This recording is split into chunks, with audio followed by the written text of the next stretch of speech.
सुप्रभात विद्यार्थियों। आज हम हिंदी व्याकरण का पाठ 1 समझेंगे जिसका नाम है समास। सबसे पहले हम देखते हैं समास का अर्थ क्या है। तो बच्चों, समास का अर्थ है संक्षेपीकरण या घटाना या छोटा रूप करना, अर्थात एक से अधिक शब्दों को मिलाकर एक कर देना। अब हम देखते हैं समास कहते किसे हैं।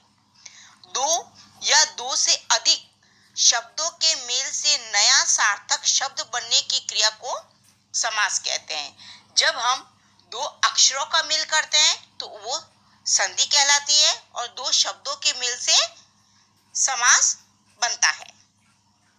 जैसे राजा का पुत्र, इस वाक्य को हम छोटे रूप में लेंगे तब हम लिखेंगे राजपुत्र।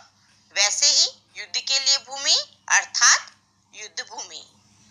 अब समास की विशेषता क्या है वह हम देखते हैं। सबसे पहले समास में कम से कम 2 पद होते हैं। पहला पद पूर्व पद कहलाता है और दूसरा पद उत्तर पद कहलाता है। समास प्रक्रिया में शब्दों के बीच की विभक्ति का लोप हो जाता है।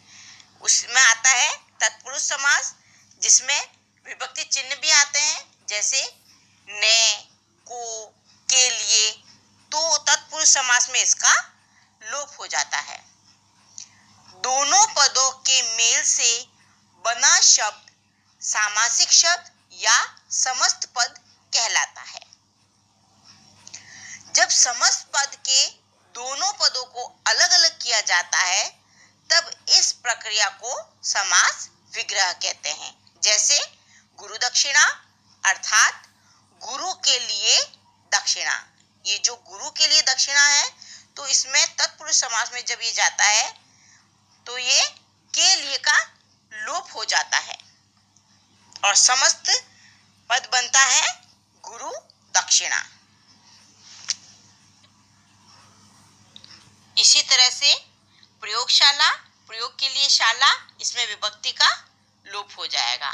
आशा करती हूँ आपको समास का अर्थ, समास की विशेषताएं, समास विग्रह और उत्तर पद और पूर्व पद अर्थात पहला पद और दूसरे पद की जानकारी हो गई होगी। धन्यवाद।